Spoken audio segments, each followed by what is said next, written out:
పునరుత్థానము. మరణమును, మరణపు ముళ్ళును,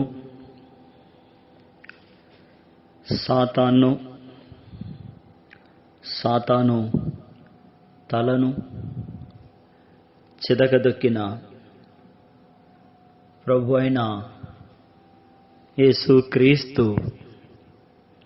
మనకు కనిపిస్తూ ఉన్నాడు. మనము చదివిన వాక్య భాగములో ఆత్మ సంబంధమైన నేత్రాలతో చూస్తే ఆయన కనిపిస్తూ ఉన్నాడు.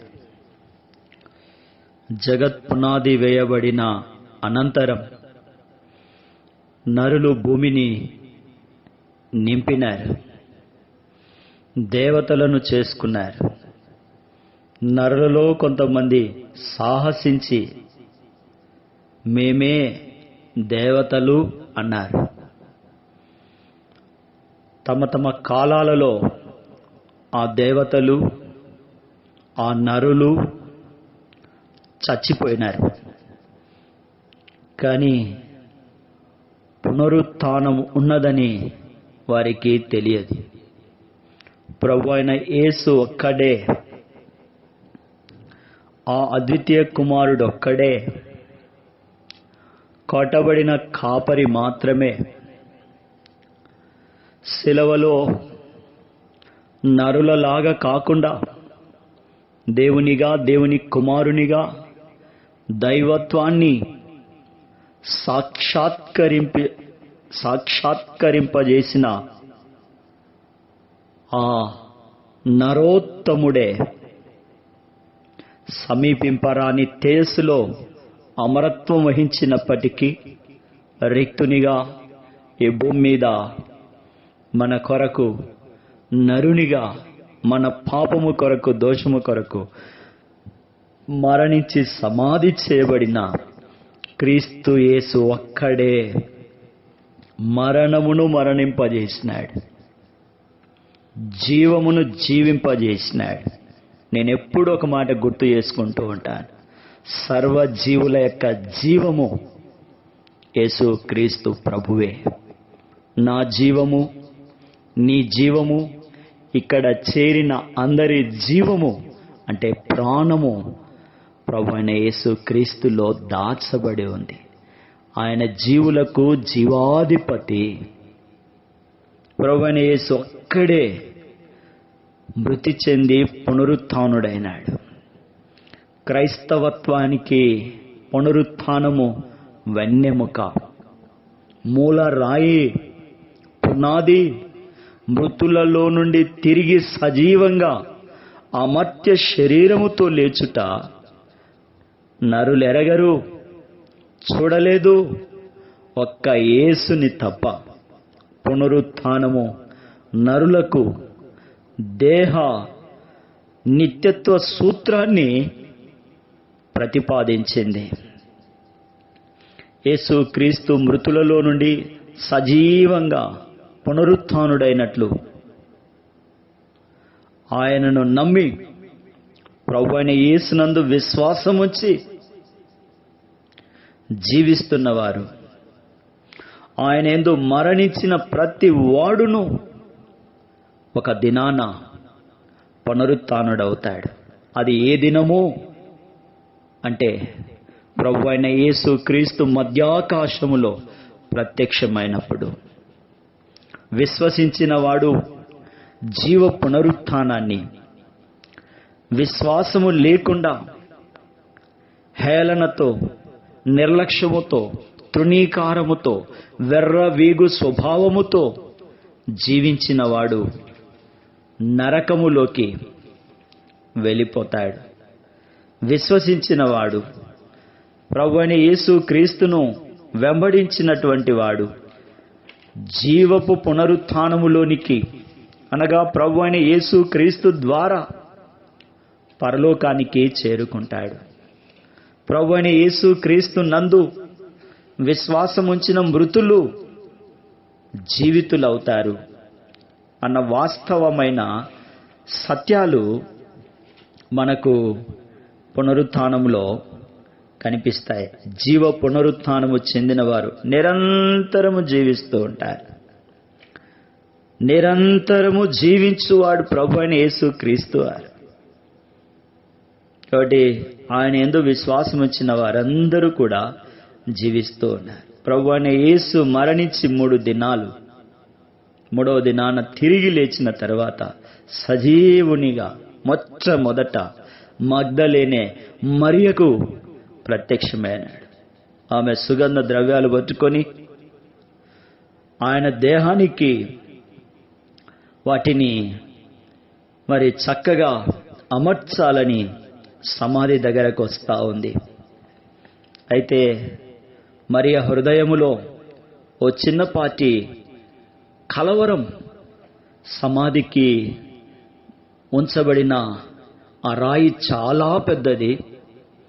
ఆ రాయికి రోమా ప్రభుత్వం మరి సీలేసింది. మరి లోపలికి వెళ్ళడం కష్టతరము. ఇలాంటి అనుమానాలతో, అసహనముతో అడుగులైతే ముందుకే వేసింది కానీ వెనక్కి వేయలేదు. విశ్వసించిన వారి జీవితములో, హృదయములో కలవరాలు, కన్నీళ్లు కొంత సమయమే. విశ్వాసముతో అడుగు వేసినప్పుడు, విశ్వాసముతో నడవడానికి ముందుకొచ్చినప్పుడు, మోకరించినప్పుడు పునరుత్థానపు యొక్క శక్తిని, పునరుత్థానము యొక్క ప్రభావాన్ని మనము అనుభవిస్తాం, ఆనందిస్తాం, ఆస్వాదిస్తాం. మగ్దలేనే మరియ ఆ అనుభవాన్ని, ఆ అనుభూతిని ఆస్వాదించిన నాడు రాయి సమాధి దగ్గరకు వచ్చింది. రాయి పొరలింపబడి ఉంది. ప్రభు లోపల లేడు. ఆ తోటలో వంచరిగా ఆదివారం తెల్లవారుజాము చీకటిలో ఏడుస్తా ఉంది.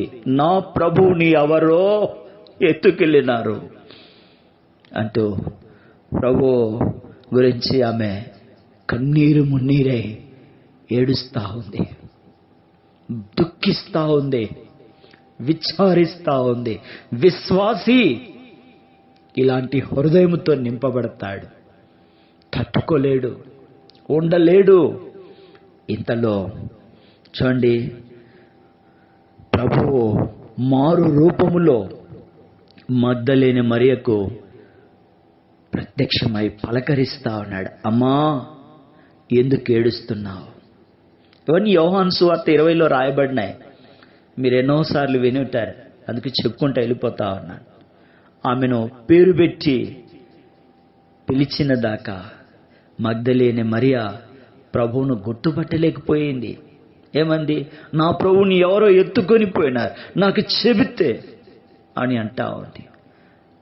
అప్పుడు మరియా అని పేరు పెట్టి పిలిచినప్పుడు ఆ పిలుపు తన కుమారుడు తప్ప, ప్రభు అయిన యేసు క్రీస్తు తప్ప, లోక రక్షకుడు తప్ప, జగద్రక్షకుడు తప్ప మరెవరు ఆ పిలుపులోని ఆ ఆప్యాయత, ఆ పలకరింపు, ఆ భద్రత, ఆ క్షేమం మరియా హృదయాన్ని, మరియలో ఉన్న బాధను, మరియలో ఉన్నటువంటి ఆ నిరాశను, ఆ నైషమ్యాన్ని తొలగించినాయి.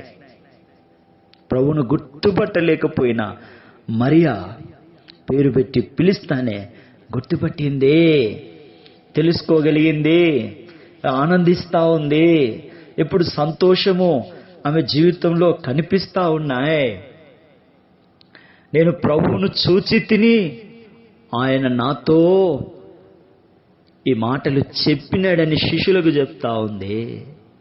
అంతకు మునుపు బోధకుడా అంది, రబ్బీ అంది, ఎవరు ఎత్తుకొని పోయినారు అంది, నువ్వు చూసినావా అనింది. ఇప్పుడైతే పేరు పెట్టి పిలిచినప్పుడు నిన్ను పిలుస్తా ఉన్నాడు, పేరు పెట్టి నిన్ను పిలుస్తా ఉన్నాడు. పునరుత్థానుడైన ప్రభువు నిన్ను పిలుస్తా ఉన్నాడు. వింటున్నావా? ఆయన స్వరం వినేంత దగ్గరలో ఉన్నావా, లేకపోతే ఎక్కడో తుఫానుకు కొట్టుకొని ఉన్నావా? గాలికి చెదరగొట్టు పొట్టువలే నువ్వు ఎక్కడికో వెళ్ళిపోయినావా? పునరుత్థానుడైన ప్రభు కేక వేసి పిలుస్తాడు, ఈల వేసి, భూ దిగంత నివాసులారా, సర్వజనులారా, ప్రయాసపడి భారము మోసుకునుచున్న వారలారా, మీ భారమంతా సిలువలో నేను మోసినానయ్యా. నా కుమారుడా, నా కుమార్తె తడుతా ఉన్నాడు, కేక వేస్తా ఉన్నాడు, పిలుస్తా ఉన్నాడు. వస్తావా? ఇస్తావా హృదయాన్ని? ప్రభుతో జీవిస్తావా? నడుస్తావా ప్రభు మార్గములో? అయితే నీ జీవితం ఆనందముతో ఉంటుంది, ఆనందంతో ఉంటుంది. ఆయన స్వకీయులైన గొర్రెలను పేరు పెట్టి పిలుస్తారు. ఆయన స్వరము వారు గుర్తుపడతారు. మరి ప్రభు స్వరం వినిపిస్తా ఉంటే గుర్తుపడుతున్నావా? గుర్తుపట్టలేనంత అంధకార అగాధములోకి వెళ్ళిపోయినావా? అయితే నీ అగాధమును పూడ్చివేయగలిగిన వెపన్, పదార్థము ప్రభు అయిన యేసు క్రీస్తే. నీ జీవితంలోని నూన్యతను, శూన్యతను, బాధను, దుఃఖమును, విచారమును, చింతను, ఒంటరితనమును, నిస్సహాయతను పూడ్చివేయగల, తొలగించగలిగే శక్తి ప్రభు అయిన యేసు క్రీస్తులో మాత్రమే నువ్వు చూడగలుగుతావు. చూడండి, మరియా ఏమంటా ఉంది? ప్రభు పిలిచినప్పుడు మాత్రమే ఆమె స్పందన చూడండి, ప్రభువును గుర్తుపట్టింది, ఆయన పాదాలను పట్టుకొనబోయింది. ప్రభు సెలవీయలేదు. ఆమె ఆయన్ను చూచింది, సంతోషించింది, శుభవార్త చెప్పడానికి పరుగుదీస్తుంది. Run for Jesus. నేను ఆ పాట వింటే, ఆ ప్రోమో, ఆ ఇంట్రో చూస్తూ ఉంటే చాలా ఆనందం వేసింది. దేవుని కొరకు అట్లాంటివి చేయడం కాదుగా, నిజంగా ఆత్మలో ఆ తీవ్రత, ఆ తపన, ఆ పట్టుత్వం, ఆ ప్రయాస ఉండాలని మనం కోరబడతాం. పునరుత్థానము చెందిన వారు మారు రూపములో కనబడతారు. అలాగూ మరియకు ప్రభు అయిన యేసు క్రీస్తు కనిపించినాడు. పునరుత్థానము ప్రభు అయిన యేసు క్రీస్తు యొక్క పేరును రుజువు చేసింది. లేకపోతే ఆయన యేసు క్రీస్తు అంటే ఏం లేదు. యేసు క్రీస్తు అంటే మరణాన్ని జయించి మరణించే వారిని రక్షించేవాడు, జీవంలోనికి తీసుకొని వచ్చేవాడు. ఇప్పుడు మరణాన్ని నశింపజేసినాడు, మరణమును మృంగివేసెను, ఇక ఎన్నడూ లేదు. అద్భుతం కదా. యెషయా గ్రంథంలో ఉంది. మత్తయి, మార్కు, లూకా, యోహాను ఈ సువార్తల్లో పునరుత్థాన ప్రత్యక్షతలను మనం చూస్తా ఉన్నాం. పరిశుద్ధాత్మ దేవుడు రాసినాడు. వీటన్నిటినీ మనము వరుస క్రమంలో చేర్చి చదువుకుంటే మనకు ఎంతో సంతోషంగా, ఆనందంగా, క్షేమంగా ఉంటాయి. ఆయన పునరుత్థానాన్ని గురించి సువార్తికులు 4 రాసినారు. ఒకరు విడిచిపెట్టింది మరొకరు రాసినారు. ఈ 4 కలిపి మనం చూస్తేనే పునరుత్థానము యొక్క బలాన్ని, పునరుత్థానము యొక్క శక్తిని, పునరుత్థానుడైన ప్రభు యొక్క తోడును మనము అనుభవిస్తాం. ప్రభు దూత పరలోకము నుండి దిగి వచ్చి రాయి పొరలించి దాని మీద కూర్చుండెను. చూడండి ఎంత అద్భుతంగా దిగి వచ్చి. ఏం పైనుంచి అట్లా పో అంటే పోతుంది కదా, నెవర్. అట్లా తలంచేది మనమే, భూ సంబంధమైన మనుషులే. మనం చూస్తూ ఉంటాం. ఇప్పుడు కాదు, ప్రభువుని నమ్మక ముందు నేను చూసినాను. అట్లా సైన్స్ ఫిక్షన్. అట్లా అంటానే అది వెళ్ళిపోవడం, అట్లా అంటానే రావడం, ఇదంతా మానవ జ్ఞానం, భూ సంబంధమైంది, కొంతకాలానికి దైవికమైంది అట్లా కాదు. దేవదూత దిగి వచ్చి పొర్లించి దానిపైన కూర్చుంది. లేచినాడురా సమాధి అనే పాట, బలిరా అనే మాట పలుకుతా ఉంటేనే లోపల ఒక వైబ్, ఒక వేవ్, ఓ సంతోషం మనకు కనిపిస్తాయి. ప్రభు దూత పరలోకము నుండి దిగి వచ్చి రాయి పొర్లించి దాని మీద కూర్చుండెను. దూతలు ప్రభు జన్మించిన సమయంలో కనబడి పరిచర్య చేసినారు. ఇది దూత వచ్చి రాయి పొరలించుట ప్రభు లేచుట కొరకు కాదు. ఇది గమనించాల. దూత వచ్చి రాయి దొరలించకపోతే ప్రభు లేయడు అనేది కాదు. ఇక్కడ ప్రభు లేచుటకు రాయి ఆటంకము కాదు. రోమా ప్రభుత్వము యొక్క భద్రత ఆటంకం కాదు. రోమా ప్రభుత్వం యొక్క సీల్ ముద్ర, కావలి అవి స్వల్పమైంది. శిష్యులు తలుపులు వేసుకొని లోపల ఉన్నారు. అప్పుడు ప్రభు వారి మధ్యకు వచ్చి నిలిచినాడు. తలుపులు తీయకముందే అదృశ్యుడైపోయినాడు. ఇప్పుడు దూత రాయి పొరలించినప్పుడు సమాధి ఖాళీగా ఉంది అనేది తెలుసుకోవాలి. అంటే దూత రాకమునుపే ప్రభు అయిన యేసు క్రీస్తు అదృశ్యుడైనాడు కదా. సమాధి ఖాళీగా ఉండెను అనుట కొరకే అప్పుడు మహాభూకంపం. యేసు మరణించినప్పుడు కూడా భూకంపం కలిగినట్లుగా మత్తయి 27వ అధ్యాయంలో రాసినాడు. మహాభూకంపం అని రాసినాడు 27వ అధ్యాయంలో. ప్రభు పునరుత్థానం యొక్క ప్రభావాన్ని చూపిస్తా ఉంది. ఆ దూత స్వరూపము ఎట్లా ఉంది?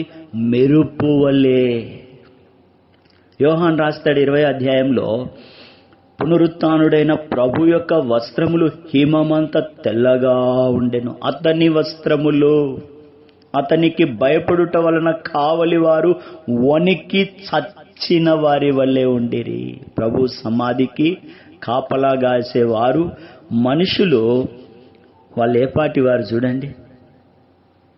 అదే సమయంలో స్త్రీలు ఆయన దేహానికి సుగంధ ద్రవ్యాలతో పూసి తమ చివరి మర్యాద ఆయనకు చూపాలని తెచ్చినారు.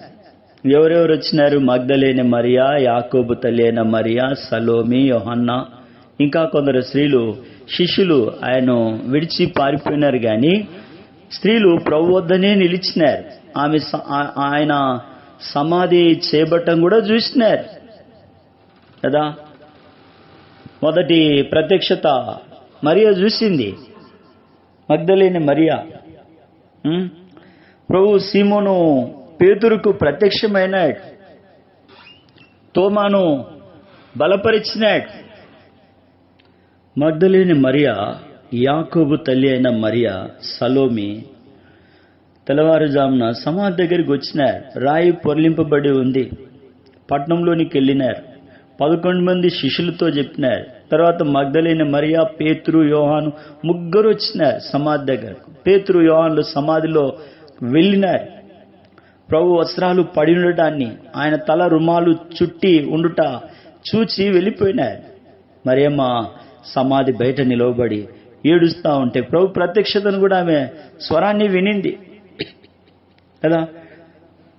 ప్రభు పేతురు సీమోను పేతురుకు ప్రత్యక్షమైనాడు ఆదివారం సాయంకాలం. యూదులకు భయపడి 10 మంది శిష్యులు, తోమా లేడు, ఇంటి తలుపులు మూసుకొని ఉన్నప్పుడు యేసు ప్రభు ప్రత్యక్షమై వారి మధ్య నిలిచి, మీకు సమాధానం కలుగునుగాక.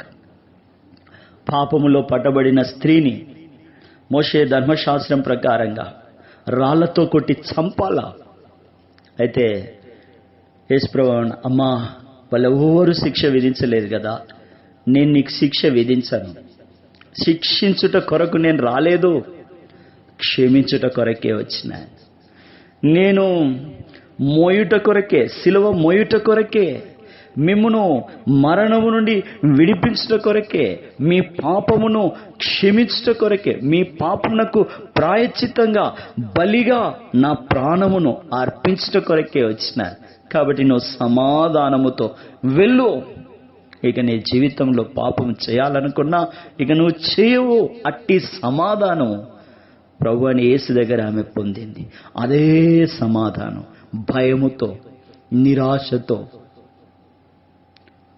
మరి తలుపులు వేసుకున్న వారి మధ్యకు వచ్చి ప్రభు చెప్పినాడు.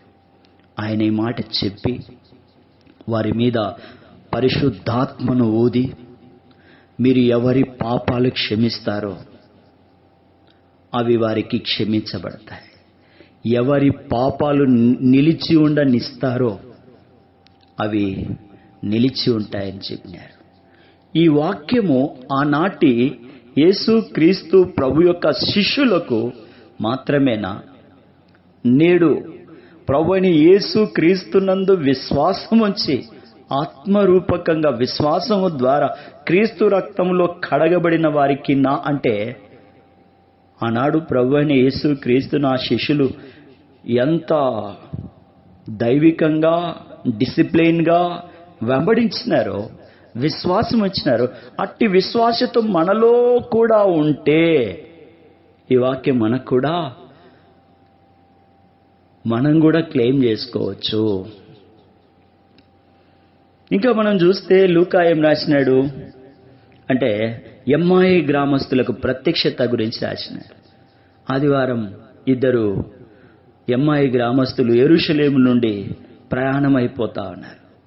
దాదాపుగా మనం కూడా ఎన్నో ప్రయాణాలు చేస్తూ ఉంటాం. విశ్వాసులే ఏం మాట్లాడుకుంటామంటే సేవకుని గురించి, విశ్వాసులను గురించి, లోకస్తులను గురించి, రాజకీయాలను గురించి, తర్వాత ఏవేవో మాట్లాడుకుంటా ఉంటాం. అయితే ఈ ఎమ్మాయి గ్రామస్తుల మాటలు చాలా డిఫరెంట్గా ఉన్నాయి, కొత్తగా ఉన్నాయి, ప్రత్యేకంగా ఉన్నాయి.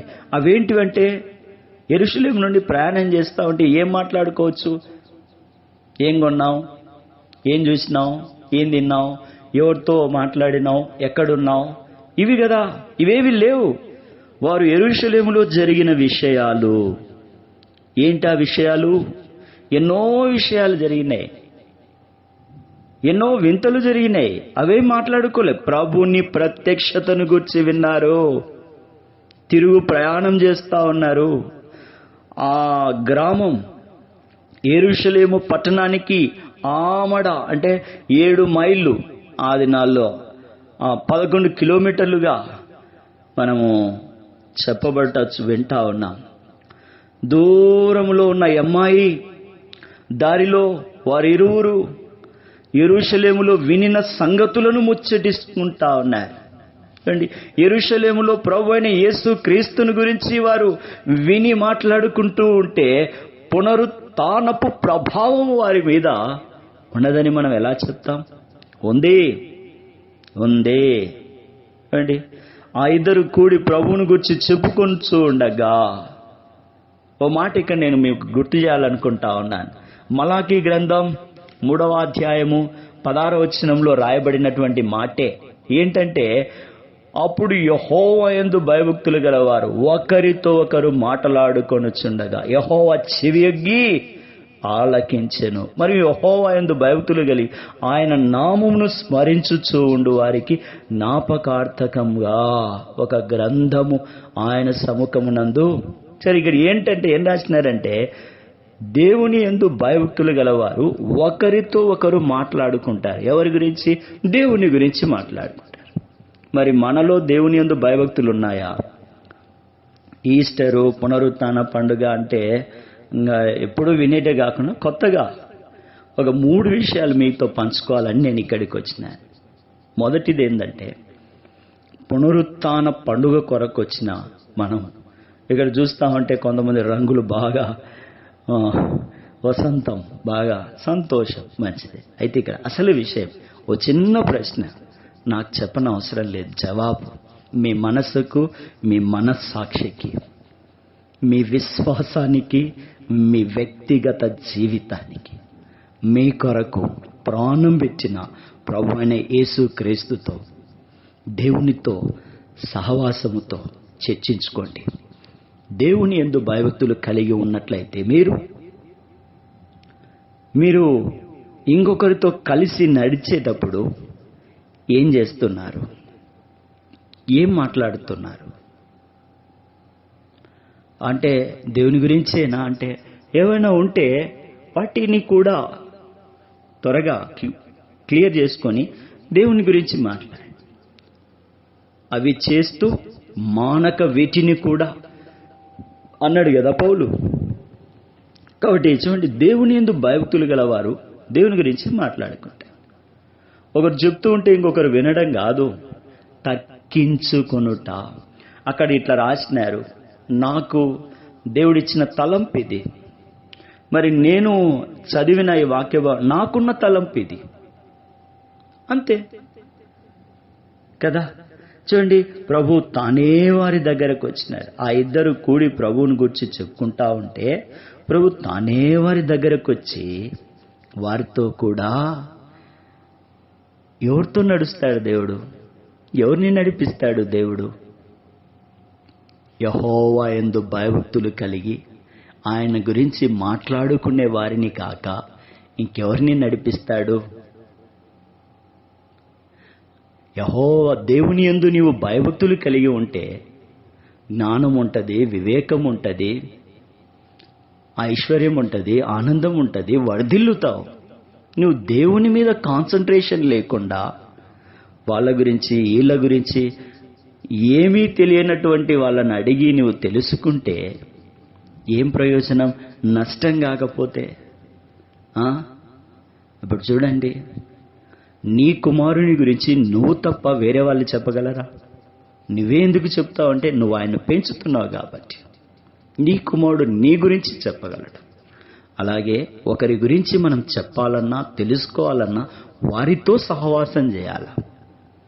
వారితో సహవాసం చేయడం నీకు ఇష్టం లేకపోతే వారిని ప్రేమించి రక్షిస్తున్న దేవుడు, నిన్ను ప్రేమించి రక్షిస్తున్న దేవుని దగ్గర మోకరిస్తే దేవుడు ఏం చేయాలో దాన్ని నీకు చెప్తాడు. అంతేగాని ఎంతలో కనబడి అంతలో మాయమైపోయే వారి మాటలతో నువ్వు ఏకీభవిస్తే కలవరం, పునరుత్థానములో కలవరాలన్నీ కొట్టివేయబడ్డాయి. పునరుత్థానములో భయాలన్నీ తొలగిపోయినాయి. నాకు చాలా ఇష్టమైన మాట ఏంటంటే మత్తయి సువార్త 28వ అధ్యాయంలో రాసి, సదాకాలం, పునరుత్థానం అంటే సదాకాలం మనల్ని నడిపించే దేవుడు, మనల్ని నడిపించే దేవుడు నడిపిస్తా ఉన్నాడు. వాళ్ళు మాట్లాడుకుంటా ఉంటే వారితో కూడా నడిచినాడు. వాళ్ళు గుర్తుపట్టడం లేదు. ప్రభు తన గూర్చిన లేఖన భాగాలు వాటి భావాన్ని చెప్తా ఉంటే, ఆ జీవ వాక్యం వింటూ ఉంటే వారి హృదయాలు అగ్నివలె మండినాయి. పునరుత్థానము అంటే దేవుని వాక్యం వింటూ ఉంటే, ఆ పునరుత్థాన శక్తిని గురించి వింటా ఉంటే హృదయములో ఏం పుట్టాలా? అగ్ని. ఉన్నదే మాడి ఆరిపోతా ఉంటే ఇంకెందుకు? ఈస్టర్ వచ్చిందమ్మా, మటన్ తెచ్చినామా, చికెన్ తెచ్చినామా, బిర్యానీ చేసినామా, ఇది కాదు. రంగులు వేసుకున్నామా, కొత్త బట్టలు, ఇవి కావు. హృదయములో, జీవితములో నా కొరకు నేను చచ్చిపోతే మరణము నుండి జీవములోనికి దాటించే యేసు క్రీస్తు ప్రభువుతో నా సహవాసము, నా నడక, నా యొక్క ప్రవర్తన, నా యొక్క స్థితి ఎట్లా ఉంది? బాగుందా? ప్రభువుని గురించి దేవుని యందు భయము, భక్తి, విశ్వాసము కలిగి ఉన్నావా? లేకపోతే రా హృదయంలో దేవుని వాక్యాన్ని చేర్చుకో. చూడండి, వాళ్ళు ఆ మాటలకు ఆ జీవం వారిలోకి వచ్చేసింది. పొద్దుగుక్కగా వారు ఆయనను బలవంతము చేసినప్పుడు ప్రభు వారితో కూడా ఇంటిలో ప్రవేశించినాడు.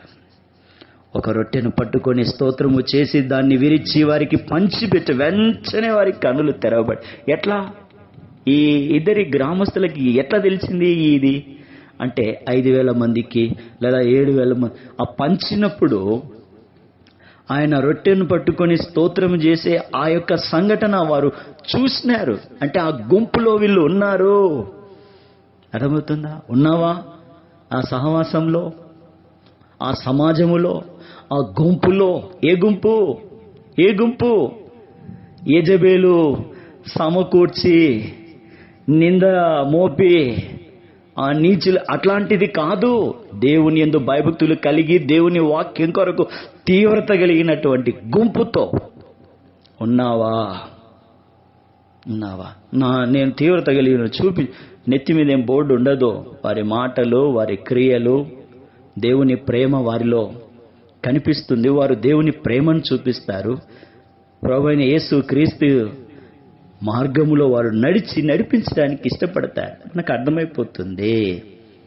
పంచిపెట్టి వెంటనే వారు ప్రభువును కొట్టించినారు. అంతటా ప్రభు వారికి అదృశ్యుడైపోయినాడు. ఎమ్మాయి గ్రామస్తులు వెంటనే ఆ రాత్రి ప్రయాణం తిరిగి యెరూషలేముకు పరిగెత్తుకొని వచ్చినారు. ఎమ్మాయి నుండి మళ్ళీ రిటర్న్ వారు శిష్యులతో ప్రభు తమకు ప్రత్యక్షమైన విధమును చెప్తూ ఉండగా ప్రభు వారి మధ్య ప్రత్యక్షమైనాడు. చూడండి ఎంత భాగ్యం. రెండవసారి కూడా ఆయన వారి మధ్య నిలిచి ఏమంటావు? మీకు సమాధానము కలుగునుగాక, మీకు సమాధానము కలుగునుగాక. పునరుత్థానములో మొదటిది ఏంటంటే మనము భయము భక్తి కలిగి దేవుని వాక్యాన్ని ఆలోచిస్తున్నామా, మాట్లాడుతూ ఉన్నామా, తర్కిస్తూ ఉన్నామా? ఆ వాక్యము మన హృదయంలో మంట పుట్టిస్తూ ఉందా? నాకు బాగా గుర్తు, నేను కొన్ని సందర్భాల్లో నేనేదో తెలుసుకున్న దాన్ని పంచుకుంటే చాలా డిఫరెన్సెస్ వచ్చేవి. ఇంకా చెప్పడం మానేసిన నేను, ఎందుకో తెలియదు. అయితే ఇక్కడ మనం చూస్తూ ఉన్నాం వీరి వాక్యాన్ని. మొట్టమొదట మనలో మంటను, జీవమును, ప్రోత్సాహాన్ని, సంతోషాన్ని, సమాధానాన్ని కలిగించేదే పునరుత్థానము. రెండవ మాట చెప్తా ఏంటంటే బలం. పునరుత్థానం అంటే బలం. చూడండి, ప్రభు ప్రత్యక్షమైనప్పుడు తోమా అక్కడ లేడు. యోహాను సువార్త 20వ అధ్యాయంలో ప్రభు మృతుల్లో నుండి తిరిగి లేచాడు, మేము చూచాము అని చెప్తా ఉంటే తోమా ఏమన్నాడంటే, ఆయన చేతులలో మేకుల గుర్తు చూచి నా వేలు ఆయన మేకుల గుర్తుల్లో పెట్టి నా చెయ్యి ఆయన పక్కలో ఉంచితేనే గాని నేను నమ్మను అని శిష్యులతో చెప్తా ఉన్నాడు. 8 రోజులు అయిపోయినాయి. తోమా శిష్యులు ఇంటి లోపల ఉన్నారు. తలుపులు మూయబడి ఉన్నాయి. ప్రభు ప్రత్యక్షమై మధ్యలో నిలిచి మీకు సమాధానం కలుగునుగాక. తోమాను చూచి నీ వేలు ఇటు చాచి నా చేతులు, నీ చెయ్యి చాచి నా పక్కలో ఉంచు. అవిశ్వాసివి కాక విశ్వాసివై. అందుకు తోమా నా ప్రభువా నా దేవా. శిష్యులు యేసు వారిని ప్రభువా అని పిలవడం అలవాటు. తోమా మొదటిసారిగా నా దేవా అంటా ఉన్నాడు. అందుకు ప్రభు, నీవు నన్ను చూచి నమ్మితివి, చూడక నమ్మిన వారు బలహీనతలో ఉన్న తోమా కొరకు మరలా ప్రత్యక్షమై సమాధానం ఇచ్చినాడు, బలపరిచినాడు, ప్రోత్సహించినాడు. ఆ బలముతో ఇండియాకు వచ్చినాడు. ఎక్కడికి? ఇండియాకు వచ్చినాడు. ఇండియాకు వచ్చి మనందరిలో అగ్ని పుట్టించే ఆ జీవ వాక్యమును రగిలించినాడు. చూడండి ఎంత అద్భుతం కదా, ఎంత అద్భుతం కదా. ఇక్కడికి వచ్చి ఏం చేసినాడు తెలిసిన? ఆయన చనిపోయినాడు. నేను ముగించడానికి ముందు నేను 3 మాటలు చెప్తానన్నాను. మొదట పునరుత్థానం అంటే దేవుని యందు భయభక్తులు కలిగి ఉంటే దేవుని వాక్యాన్నే మాట్లాడుకుంటాం. ప్రభు అయిన యేసుక్రీస్తును గూర్చే ఆలోచన చేస్తాం. ప్రభు అయిన యేసుక్రీస్తు ద్వారానే సహవాసమును గురించి, గుంపు గురించి తెలుసుకోవడానికి మనము ప్రయత్నం చేస్తాం, ఆరంభిస్తాం. రెండవది బలహీనపడిన వారిని బలపరచడమే పునరుత్థానం యొక్క ఉద్దేశం. జీవ పునరుత్థానములోనికి మరి మనిషికి కదా జీవ పునరుత్థానము. ప్రకటన 26లో మనం చూస్తాం. మొదట పునరుత్థానంలో పాలుగల వారు ధన్యులను, పరిశుద్ధులను ఇటు వారి మీద రెండవ మరణమునకు అధికారము. మొదటి పునరుత్థానం జీవ పునరుత్థానం అంచెలంచెలుగా బలపరుస్తూ ఉంది. బలం అట్లా తోమా పొందినాడు, ఇండియా దేశానికి వచ్చినాడు, మరి సేవ చేసినాడు. ఆయన సేవ చేసే క్రమంలో ఒక సవాల్ ఇక్కడ నిలబెట్టినాడు. ఆయన కాదు, ప్రభువైన యేసుక్రీస్తును మరి వెంబడించి ఆయన కొరకు జీవించినటువంటి వాళ్ళందరూ కూడా అదే చేసినారు. మరణము తరువాత జీవమున్నది అని తెలియజేసేదే పునరుత్థానం. మరణ భయం పోగొట్టేదే పునరుత్థానం. పునరుత్థానుడైన ప్రభువులో విశ్వాసం ఉంచితే, మూడవ సత్యం, మూడవ ప్రత్యక్షత ఏంటంటే, విశ్వసించిన వారు మరణానికి భయపడడం లేదు. ఇది పునరుత్థానం. క్రీస్తు యేసు పునరుత్థానమును బట్టి శరీరముతో ఉన్న ప్రతి విశ్వాసి పౌలు భక్తుని వలె ధైర్యంగా ఈ మాటలు చెప్పగలుగుతా ఉన్నాడు. ఎవరు చెప్తా ఉన్నాడు? ఎవరు చెప్పేది ఈ మాటలు? పౌలులాగా నా మట్టుకైతే బ్రతుకుట క్రీస్తే, చావైతే మరి లాభమని ఎవరు చెప్తా ఉన్నారు ఈ మాట అంటే, నిజంగా విశ్వాసం వచ్చిన వారు. వీరు కలవరాన్ని కలగజేయరు, చెదరగొట్టరు, నశింపజేయరు, వృద్ధిపరుస్తారు. ఈ బేసిక్ కూడా మనం గమనించాలి. పేతురు కానీ, యాకోబు కానీ, యోహాను కానీ, మత్తయి కానీ, తోమ కానీ ఎక్కడ చెదరగొట్టలేదు. వీళ్ళు రాత్రంతా ఏం చేసినారంటే పిచ్చాపాటి పెట్టుకోలేదు. యేసు ప్రభు వారికి ఏ క్రమాన్ని చూపించారో దాన్నే వీళ్ళు చేసినారు. రాత్రంతా యేసు ప్రభుతో సహవాసం చేసినారు. పగలు యేసుక్రీస్తు ప్రభువు ద్వారా వారు పొందిన సేవా పరిచర్యను చేసినారు ప్రజలతో. గమనించండి, అర్థం కావాలి మీకు ఇది. విశ్వసించిన వారు మరణానికి భయపడరు కూడా. పౌలు అన్నాడు చావైతే లాభం అన్నాడు. ఫిలిప్పి 1:21 చూస్తాం. ధైర్యముతో చెప్పే ఒక కొత్త రకమైన జనం ఈ భూమి మీద పునరుత్థానమును బట్టి ఏర్పడింది. నిక్కచ్చిగా గుండెలో ఎంత మాత్రము తడబాటు లేకుండా జీవించే ఒక తరం పునరుత్థానము ద్వారా ఆరంభించబడింది. 2 విషయాలు గుర్తు చేస్తా. ఒకటి, స్టెఫెన్ బాధ పెడతా ఉన్నారు, మరి కొడతా ఉన్నారు రాళ్లతో. మరి స్టెఫెన్ను కొడతా ఉన్నారు. మా అపోస్తలుల కార్యములు 7వ అధ్యాయంలో రాసినారు. అక్కడ ఆయన బట్టల మీద వస్త్రాల దగ్గర ఒక యవనస్తుని పౌలు కూడా కాపులా ఉన్నాడు. అక్కడ రాళ్లతో బట్టలు ఇప్పి, రాళ్లతో రువి, భయపడినేలే, అయ్యో దెబ్బలు, అయ్యో నొప్పి అని కేకలే లేవో. ఆర్టిఫిషియల్ అదేదో చూపిస్తూ ఉంటారు, సిలువ ప్రదర్శన అని. అట్లా లేదు, కల్పితం చేర్చుతా ఉన్నారు. ఏం ఉపయోగం అది? ఏం ఉపయోగం? ఇక్కడ స్టెఫెన్ యొక్క విశ్వాసం ఏం చేసింది తెలిసిన? ఆకాశము తెరవబడుట, కుడి పార్శ్వమున దేవుడు మహిమను, యేసును చూస్తా ఉన్నాడు. ప్రార్థన చేస్తా ఉన్నాడు. చూడండి, పునరుత్థానపు శక్తి, పునరుత్థానపు బలం. తిరుగుబాటు చేయడం లేదు. కలవరం, గందరగోళం, గలిబిలి ఇవేవి కన్ఫ్యూజనే లేదు అక్కడ. క్లియర్గా, క్లిస్టల్ క్లియర్గా, తేటగా, శుభ్రంగా కనపడతా ఉంది.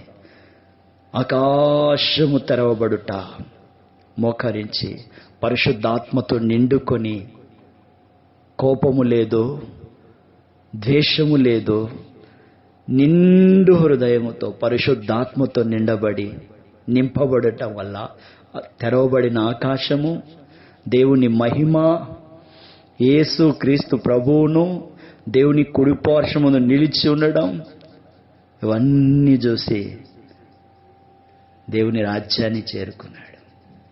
మరణాన్ని లెక్క చేయలేదు. పునరుత్థానము ద్వారా, పునరుత్థానపు శక్తి ద్వారా మరణాన్నే నిర్లక్ష్య పెడుతూ ఉన్నారు. స్టెఫెను జీవితం యొక్క చివరి గడియలు, 2 గంభీరమైన సత్యాలు.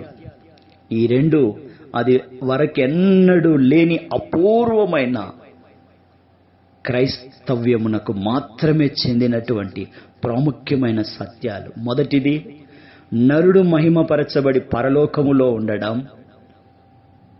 రెండవది, భూమిపై నరునిలో దేవుడు నివసించడం. 55వ వచనంలో చూడండి, ఏంటి ఆ 2 సత్యాలు? స్టెఫెన్ యొక్క మరణం ద్వారా స్టెఫెన్ హతసాక్షిగా కావడానికి అంత ధైర్యం, అంత శక్తి, అంత బలం ఎట్లా వచ్చిందంటే పునరుత్థానము ద్వారా, ప్రభువు పునరుత్థానుడు అవడం ద్వారా. మొదటిది ఏంటిది? నరుడు మహిమపరచబడి పరలోకములో ఉండడం. రెండవది, భూమిపై నరునిలో దేవుడు నివసించడం.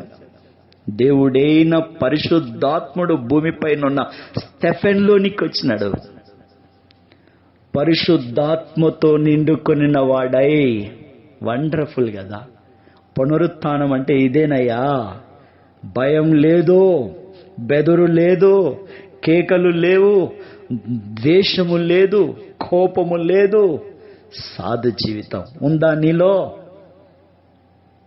నీవు నమ్మిన ధర్మములో ఉందా? మరణం అంటే పిరికొనిలాగా పరిగెత్తుకుని పోతా ఉన్నాం. ఒక క్రైస్తవుడు మరణానికి ఎదురొచ్చి నిలబడతాడు, ఏమైనా చేసుకో అని. ఇది క్రైస్తవత్వం. క్రైస్తవత్వం కట్టబడిన పునాది ఎవ్వని తరం కాదు. చెదరగొట్టడం, పెళ్లగించడం, పునరుత్థానం మీద కట్టబడింది. దీన్ని కొన్ని తరాల నుండి ఎంతోమంది కంకణం కట్టుకొని పెళ్లగించడానికి ప్రయత్నించి విఫలమైపోయినారు. చరిత్రలో చీకటిలోకి వెళ్ళిపోయినారు. ఇప్పుడు, ఎప్పుడు, అప్పుడైనా, ఇప్పుడైనా, ఎప్పుడైనా ఇదే వాస్తవం. యేసు క్రీస్తు ప్రభువు కొరకు నిజంగా విశ్వాసం ఉంచిన వాడు మరణం కొరకు ముందుకొస్తాడు. పరిశుద్ధాత్మతో నింపబడతాడు.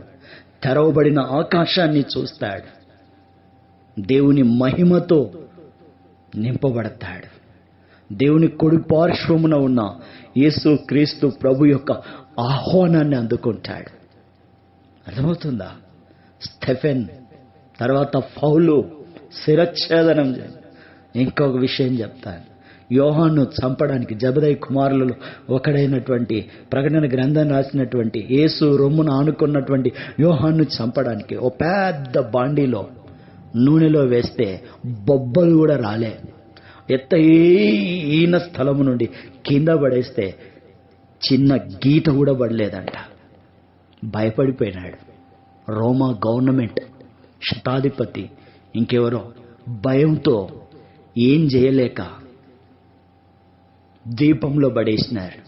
ఒంటరిగా దిక్కులేక చచ్చిపోతాడని అక్కడే దేవుడు పరలోక దర్శనాన్ని చూపించినాడు. మరణానికి నిలబడినాడే రొమ్మొడ్డి. ఇదే పునరుత్థానం. ఇదే పునరుత్థానపు శక్తి, పునరుత్థానపు బలం. మనం చూస్తాం 56వ వచనంలో మనుష్య కుమారుడు నరుడైన యేసు పరలోకములో మహిమపరచబడి ఉండడాన్ని చూస్తా ఉన్నాం. విమోచకుడు విమోచన కార్యమును సంపూర్ణంగా నెరవేర్చిన తర్వాతనే పరమునకెళ్ళి మహామహిమని కుడిపార్శ్వమున తన స్థానాన్ని స్వీకరించినాడు. నమ్మిన విశ్వాసములో జీవిస్తూ ఉన్న విశ్వాసిలో నివసించినట్లుగా పరిశుద్ధాత్ముడు భూమి మీదికి పంపబడినాడు. పరిశుద్ధాత్మతో నిండుకొనిన వాడై మనుష్య కుమారుడు దేవుని కుడిపార్శ్వమున ఉండుట స్టెఫెను చూచెను. 2 అమూల్యమైన వాస్తవాలు కనబడతాయి. నరుడుగా పరలోకములో క్రీస్తు ఉండడం, దేవుడు పరిశుద్ధాత్మ స్టెఫెనులో భూమిపై ఉండడం, దేవుడు పరిశుద్ధాత్మునిగా స్టెఫెన్లోకి రావడం. ఈ 2 వాస్తవాలు క్రైస్తవ హృదయం పైన శక్తివంతమైన ప్రభావాన్ని కలగజేస్తా ఉన్నాయి. ఇదే విమోచన కార్యం. ఈ కార్యం నీలో జరిగితే సంపూర్ణంగా నిత్యత్వం యొక్క చరిత్రలో అది వరకెన్నడూ లేని అపూర్వ దృశ్యం పరలోకంలో స్టెఫెనుకు కనబడినట్లుగా మనకు కూడా కనిపిస్తుంది. అదే దేవుని సింహాసనంపై ఒక నరుడు ఆసీనుడగుట. ఎంత అద్భుతం చూడు. అద్భుతమైన దేదీప్యమానమైన హృదయమును సంతృప్తిపరచునట్టి దృశ్యాన్ని మొదటి నరుడు ఏదేను నుండి వెళ్ళగొట్టినప్పుడు శత్రువుకు జయం కలిగింది. అయితేనేమి 2వ నరుడు జయశీలుడై మరణమును మృంగి సాతాను తలను చిరగదొక్కి మరణపు ముళ్ళును విరచి పరలోకములో ప్రవేశించినాడు. దేవుని నిత్య సింహాసనాన్ని అధిష్ఠించినాడు. మరణమును మంటిపాలు చేసినాడు. సర్వోన్నతమైన మహిమోన్మితమైన పరిశుద్ధ నిత్య రాజ్యములో ప్రవేశించినాడు. మరణాన్ని విశ్వాసి చులకనగా చూస్తా ఉన్నాడు. మత్తయి, మార్కు, యోహాను, యాకోబు ఇలా హతసాక్షులుగా అవడానికి తోమా ఎవరు భయపడలేదు. ముందుకొచ్చినారు. ఎంతోమంది మిషనరీలు దేశ విదేశాలకు వెళ్ళినారు. దేవుని సేవ చేసినారు. దేవుని వాక్యాన్ని ప్రకటించినారు. దేవుని పునరుత్థానాన్ని వాళ్ళకు పంచినారు. మిషనరీలు ఏ దేశానికి పోయినా ఆ దేశానికి మేలే చేసినారు. ఉదాహరణకి ఇండియా గురించి చెప్తే, ఇండియాకు వచ్చి మిషనరీలు హతసాక్షులైనారు. అయితే ఇండియాకి ఏం చేసినారు వాళ్ళు? ఇండియాకు మోసం చేయలే, ఇండియాకు నష్టం చేయలే. ఇండియాలో అనేక దురాచారాలను రూపుమాపినారు, నాగరికులుగా చేసినారు, దేవునిపై విశ్వాసాన్ని పెంచినారు. ఇది పునరుత్థానం. ఇక మిషనరీలు రారు. ఆ పరిచర్య చేయాల్సింది నీవే, మనమే. దాన్ని కొనసాగించాల్సిన బాధ్యత మన మీదే ఉంది. కాబట్టి చివరిగా ఈ మాట చదువుకొని మనం ప్రార్థన చేసుకుంటాం. ఏంటంటే యెషయా గ్రంథం 25వ అధ్యాయంలో రాయబడినటువంటి మాట, 25వ అధ్యాయం 8వ వచనంలో రాసినారు. ఏమని అంటే చదువుకుంటాం అందరం కలిసి. మరెన్నడూను ఉండకుండా మరణమును ఆయన మృంగి వేయును. ప్రభు అయిన యెహోవా ప్రతి వాని ముఖం మీద బాష్ప బిందువులను తుడిచివేయను. భూమి మీద నుండి తన జనుల నిందను తీసివేయను. ఇలాగన జరుగునని మరణమును మృంగి వేసినాడు. యేసు క్రీస్తునందు విశ్వాసం వచ్చిన వారందరూ మరణాన్ని మృంగేస్తారు. No doubt. అలాగ విశ్వసించి ప్రభు రక్తంలో కడగబడిన వారు మరి ముందుకు పోయినారు, వెనక్కి పోలేదు, పారిపోలేదు, భయపడలేదు. మనం చూస్తూ ఉంటాం, ధర్మం కోసమని దానికోసమని చంపుతా ఉన్నారు, అరాచకాన్ని అల్లరిని సృష్టిస్తూ ఉన్నారు, అఘాయిత్యాలు చేస్తూ ఉన్నారు, చేరుస్తూ ఉన్నారు, గాయపరుస్తూ ఉన్నారు, చెరసాల్లో వేస్తూ ఉన్నారు. కారణం అది అసత్యం కాబట్టి. అయితే సత్యవంతుడు నీతిమంతుడైన యేసు క్రీస్తు ప్రభువు నందు విశ్వాసం ఉంచిన, నమ్మిక ఉంచిన వారు అలాంటివి చేయడం లేదు. ధైర్యంగా ఆ భయంకరమైన పరిస్థితులను, శత్రువును, ఆ మరణాన్ని సమీపించినప్పుడు సంతోషంగా ప్రభువుకు అప్పగించుకుంటా ఉన్నారు. హింసించే వారి కొరకు సాత్వికముతో, ప్రేమతో ప్రార్థిస్తా ఉన్నారు. మనం అందరము ముసుగు లేని ముఖముతో ప్రభు యొక్క మహిమను అద్దం వలె ప్రతిఫలింపజేయొచ్చు. మహిమ నుండి అధిక మహిమను పొందొచ్చు. ప్రభు ఆత్మ చేత ఆ పోలికగానే మార్చబడుచున్నామని పౌలు చెప్పినాడు. కొరింథీకి రాసిన 2వ పత్రిక 3:18 ఆ పోలిక, ఆ పరిపక్వత, ఆ ఫలం, ఆ ఆధిక్యత మనలో ఉండాలనే పరిశుద్ధాత్మ యొక్క శక్తితో నింపబడుట ద్వారా ఆ ధైర్యం మనకు వస్తాయి. కాబట్టి మనము పునరుత్థానుడైన ప్రభు ద్వారా ప్రాప్తించే ఆ పరిశుద్ధాత్మని యొక్క శక్తిని, బలాన్ని, మరి సాగిపోయి జీవవాక్యపు యొక్క వెలుగును మనము కలిగి ముందుకు సాగునట్లు ప్రభువుకు అప్పగించుకుందాం.